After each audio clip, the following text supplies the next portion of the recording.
Hey everyone, we're on Facebook Live with the one and only Myles Kennedy. Thank you so much for dropping by, man. Appreciate it so much. The new album, Year of the Tiger, out March 9th. Yeah. A very, very personal album for you. Maybe the most personal of your career. Would you say so? I think so. Yeah. It definitely is. Drawing from a lot of personal experiences, for sure. Yes, for sure. And Myles, we'll be taking your questions, so make sure you shoot them our way. I'll be fielding them for you. So, this is about the record, about your father's passing 40 years ago, and how you're expressing this. When did you realize that this was going to be the perfect theme for your first solo record? It's interesting because it's a theme that I thought about tackling for a number of years as a writer, but obviously there's a certain amount of gravity with that subject matter. And so every time I dive into it, I just couldn't see it through. So what was interesting was when I started assembling ideas for this record, I wrote an entire record, then scrapped it. Wow, really? Yeah, I wrote a record a few years ago and finished it, mixed it, had it mixed, and then decided this wasn't the right first step. So once I came to that epiphany that this wasn't happening, I started writing again. And brand new, all these new ideas, but there was one idea in particular that I had from way back that I really liked, and it was something, strangely enough, I think I was mowing my lawn, and oftentimes when I'm doing something like washing dishes or mowing a lawn, really solid ideas come as a writer. I don't know why that is. Anyway, I was mowing the lawn and I hear, "In the year of the tiger, I won't weep and moan," and I was like, I kind of like that, so I took my phone out, stopped mowing the lawn, hummed it into the voice recorder on the phone. But I didn't know what Year of the Tiger was. Right. I just thought it just sounded good. So as I was assembling ideas, I thought that idea might work in this, but what does that mean? And I had no idea what the theme of the record was going to be. And when I looked it up online with the Chinese Zodiac, that was the year my dad passed away. I was like, oh man, if this isn't the universe telling me it's time to deal with this issue, this set of circumstances. So once I kind of allowed myself the hall pass to dive into that, the ideas lyrically, it was just like a floodgate, and I almost couldn't stop writing. Yeah. The interesting thing about lyrics is that for me, oftentimes, I love writing music and I love writing melodies, but oftentimes the lyric can be the hardest part, because if the well is dry, you're doomed. For the way I like to write, I don't like to just put nonsensical words together and have it not mean something, because I know as I'm singing it, I'm not going to be able to convey it with integrity, and it's not going to be from the heart. So with this, because there was so much I needed to get off my chest, the well was overflowing, essentially. That's a great position to be in, frankly, from a creative standpoint, right? Wow, lots and lots of questions coming in. Let's see. Which band from the 2000s and back left a good impression on you? From the 2000s and back. I guess an older band that inspired you, maybe for this record in particular, if there is one. Oh man. Well, one of the really big inspirations for me, there were a lot of older influences for me on this record. Very bluesy, country. Yeah, definitely. I'm a big Chris Whitley fan, and he was a 90s artist, a massive influence on me. Mississippi John Hurt was another one, and he goes way back to he put his first record out in the late 20s. But Jimmy Page and the acoustic side of Zeppelin, I mean, all the altered tunings I use on this record, and you hear the mandolin and whatnot. So there's definitely a tip of the hat to the acoustic Zeppelin. But as far as bands that kind of rocked my world from the 2000s and before, Chumbawamba? No, I'm joking. Oh yeah, all of us, right? For a good couple of months. Ugh, that was a rough one. But you mentioned Led Zeppelin, and I think I read somewhere that Led Zeppelin was an inspiration for this record, and I didn't quite get it at first until I heard The Great Beyond, and I went, compositionally, this is very Zeppelin. Like, when you hear it, you all are going to shit. It is really, it's that bad. It's really great. It's definitely the most epic piece of the record, and it's the second track too. It is. So can you tell me the process in composing that track? Sure. It's quite complex. Yeah, and what's interesting is once that song was completed, it was difficult to put it in the sequencing because it's so different from the rest of the record. But it tells the story about when my father, the night my father passed away. So musically, the genesis of the idea actually came when I was experimenting with some tunings on the guitar, and I discovered this, what's essentially a C minor tuning, more or less. And so all of these interesting chords started happening, and I actually had a lot of ideas for that song. The hard part about that song was whittling down what was going to make the cut. There's a lot there. Yeah, there's already a lot there, and it was turning into like this. It was going to be the whole side one of the record. Could have gone crooked. Could have gone completely crazy. Can imagine, yeah. Right, and I'd play it live, and the mini Stonehenge would drop down. Right, yeah, Spinal Tap, yeah, of course. Yeah, so that was a hard song to compose, more than anything, lyrically, because telling the story of it, kind of putting myself in the place, and kind of envisioning what it must have been like the night, because he passed away in his sleep at the house while we were all there, and so it was pretty tough to work through that and tell that story, and so maybe one of the most challenging moments on the record as a writer. But I'm happy with how it turned out because I feel like it really sets up where this record's heading. Yeah, and a lot of a big interesting point of this record is a lot of it is written from the perspective of your mother. Correct. Can you tell me about how you attacked her voice to kind of put her voice in a verse form? Yeah, I mean, I think that I tried to, because my mother's a strong woman, obviously, to made it through all that and been able to look out for my brother and I and keep us safe through it all. Yeah. So I tried to convey that strength. That she was, and Year of the interestingly enough, Year of the Tiger is kind of the preface to the whole record, that song. Sure. And the kind of the dialogue there, the inner voice is pretty, badass. She doesn't mess around. My mom doesn't mess around. For sure. One person's asking you to marry her. Oh, well, can we check with my wife? I'll show you her picture later. Oh man, lots of people. Come back to Chile, come back to Australia. There's about 1,000 people watching right now. Wow. Come back to the UK, come back to Ireland. See you in Bristol. Hello from Greece. Wow, a lot of cool people. Wow. From all around the world. Thank you all. Hi everybody. Thanks for watching. In. This is cool. For sure.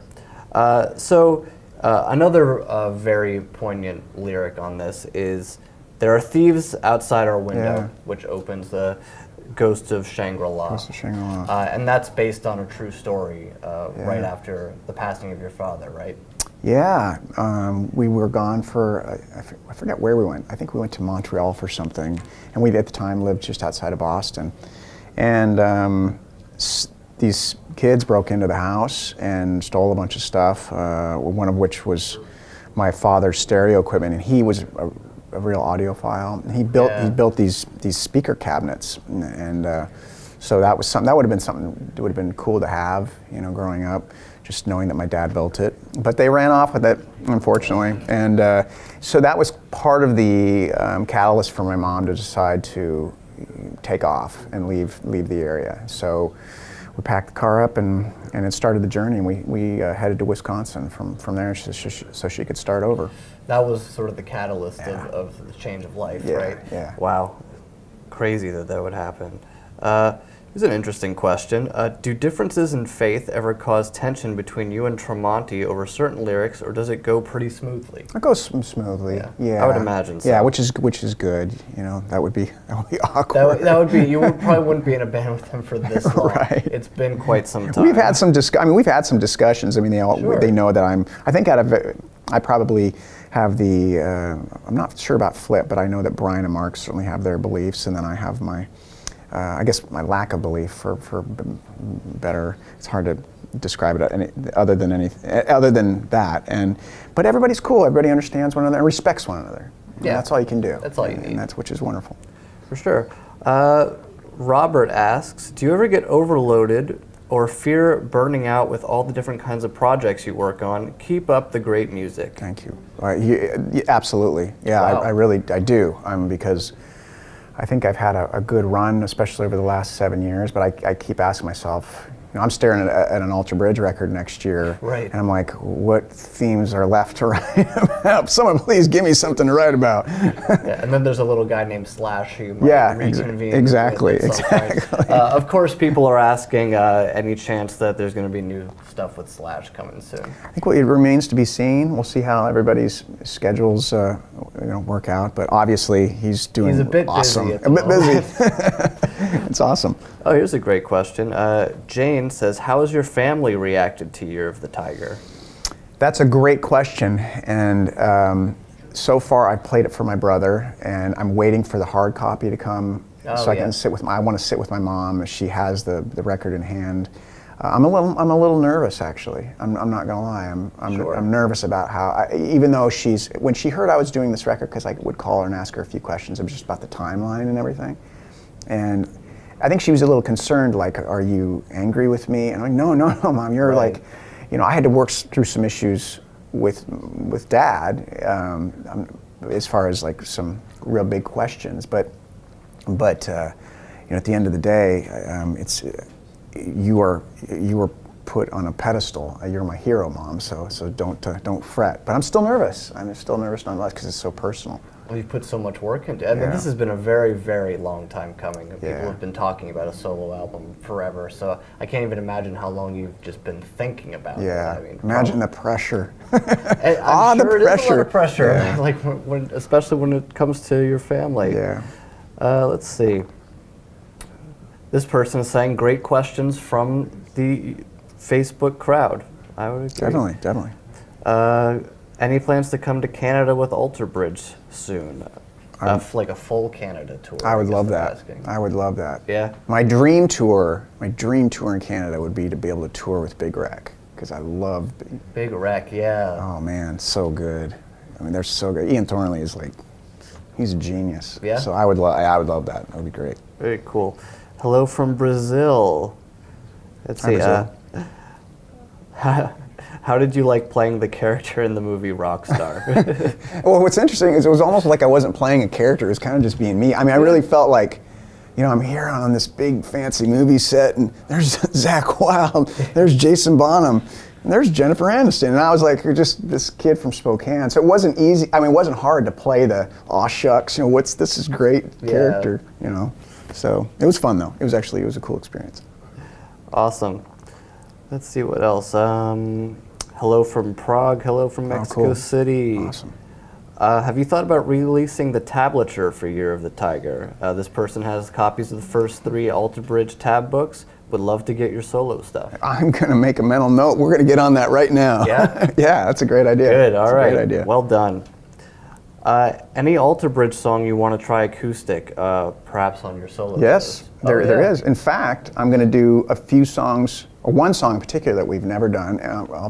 Can I say it here? I want to say it here. You heard it here first. I'm going to do a song off of Fortress called All Ends Well. So I'm going to do an acoustic version of that. All Ends Well. Yeah. Okay, let us know if you're excited about that. We want to tell Myles that you're excited. But you're going to be doing Mayfield 4 stuff. Yeah. You're going to be doing Slash stuff. Be a few, yeah. Yeah, a little. It's going to be an all-encompassing thing. Yeah, kind of a retrospective. Yeah. For sure, and then probably a lot of the new. Fair amount of the new record, maybe some covers, maybe songs that kind of inspired me along the way. Oh wow! And there's one song in particular that I might throw in that's actually from that time period when after losing Dad, that I remember hearing on the radio, that was kind of part of the soundtrack to the whole thing. So I might throw that. The hint is it's an Elton John song, so we'll see. Oh wow! Okay. It's going to be like an evening with Myles Kennedy, I think probably, that's right? I think that's the plan. Yeah. That's great.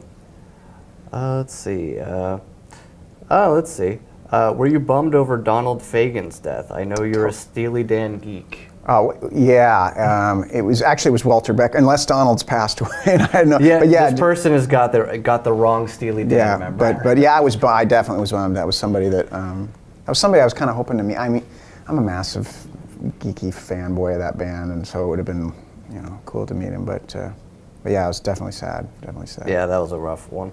Last year was horrible. Right? Right? Just the last 2 years have been just brutal. Yeah, it's probably not going to get any better, frankly, with all our heroes getting up there in age, So some of the other great songs on this record, Blind Faith Nothing But a Name, you've described as being open letters to your father expressing anger that's never subsided.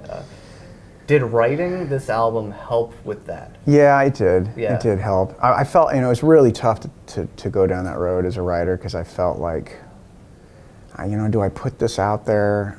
Because here's the thing. Everybody told me, from my mother, other family members who knew him, he was apparently an amazing human being. Yeah. And so I didn't want this to be documented forever, that, to put him put things into a bad perspective for the sake of his legacy. So that was a real delicate situation, and I had to kind of handle that with kid gloves. But to be very, very candid about, when you lose your parent at a young age, it's a challenge, and obviously we were, because of how he passed away. There's a part of me that's always wondered if that really had to happen, if it could have been. If he'd just seen a doctor or something, would things be different? So yeah, there's definitely some things to work through in the context of the songs. Yeah, for sure. Let's get some more questions from Myles from you guys. Let's see. On My Way Now or Hallelujah? This person would love to see them live. All right, cool. Okay, mental note. Mental note. No, the solo album has not been released yet. March 9th. March 9th. Year of the It's coming. Tiger. You can get that thing. Yeah. I noticed you did lead vocals for Government Mule back in 2014. How did you get that gig? Thanks. See you in May. All right. I got to know Warren and the guys about, 2018, so about 12 years ago. They came to Spokane, and my brother-in-law is a massive fan. And so he was like, hey, Warren, you should, I've got my brother-in-law, you should meet him, and maybe you guys could jam. And Warren was like, cool, have him come down. And we did Hunger Strike. We jammed Hunger Strike by Temple of the Dog. Yeah. And it was actually one of the highlights for me as a singer, was getting to play with those guys that first time. And it was just like, wow, this is amazing. So we just kept in contact and did a few things. I sang on a record that they did a few years ago, and then we did I think at the Beacon. We did a night of AC/DC songs on New Year. Wow. I think it was New Year's a few years ago. Maybe that was 2014. Sure. But yeah, that's one of those. Every time I get to stay on stage with those guys, it's pinched me because they're crazy good. That's great. Let's see. Someone's asking you if you might tour your solo album in South America. I would like that very much. So we were talking. My manager and I were talking about trying to make that happen. Yeah, hopefully. Fingers crossed. Let's see. How did it feel playing in India, MTV Extreme? I remember that. Yeah, it was with Slash and Conspirators. Okay. Yeah, it was really cool. This is my first time getting to tour India and be in India, and I think we all left feeling there were so many good vibes there. People were so wonderful to us. Yeah. And so that particular event, I believe, was broadcast. I think it was broadcast live. So obviously it was a little on MTV. Yeah, which was a little pressure. Anytime that it's going out all over. Sure. I think we did Alter Bridge did Rock in Rio last year, and once I don't think I realized how many people were going to see that. No, Rock in Rio is pretty big. Pretty big. Yeah, if you've seen any of those Iron Maiden shows. Right. Pretty, That's insane, right? Pretty unbelievable. Let's see. Any plans for a Myles Kennedy Sound in the Story documentary? Once again, manager. Yeah. We're getting some good ideas here. Yeah, Yes. That's a good idea. Sure, why not? How much time do you need to warm up before a show? It depends. It depends how tired my voice is. It used to be, and it depends on the kind of set it is. So if it's a lot of high singing and real demanding, now it's about down to a half hour. It used to be a lot longer, and then I realized someone actually, a tour manager was like, man, you're warming up for like 90 minutes before the show, and you wonder why by the end of the show your voice is all beat up. And I'm like, oh yeah, all right. So Wisdom. Yes. Wisdom. Okay, let's take one more question. Would you accept my invitation for a cold beer in Beirut? Maybe. I love Beirut. We played there with Slash a few years ago, and that was once, like India, one of the best memories I have on tour. Yeah, I love it there. Some of the best food ever You got to go. I've never been. Yeah, it's awesome. Here's a great one to close it with. Jaco says, what's the most emotional you felt while performing? Ooh, that's a good question. There have been a lot of emotional moments. Man, maybe we did the Royal Albert Hall recently with the orchestra, with Alter Bridge, and I think it was, if I'm not mistaken, it was either during Watch Over You or something, or maybe Wonderful Life, and I had a hard time keeping it together. Total, like, you know, I held it together, but here's what happens when you're singing and you look down and you see fans crying. It like affects you. Now, granted, they were crying because we were so horrible. That would be painful. They're like, oh God, this is horrible. And no, but they were, so that kind of triggered something. But so maybe we're all out. All right. Well, Myles, thank you so much for being here, man. Thank Pleasure. you all for watching. Pleasure. Thank you. Make sure you get Year of the Tiger, March 9th. Great, great record. The first solo album from Myles Kennedy. Cheers, everyone. Cheers.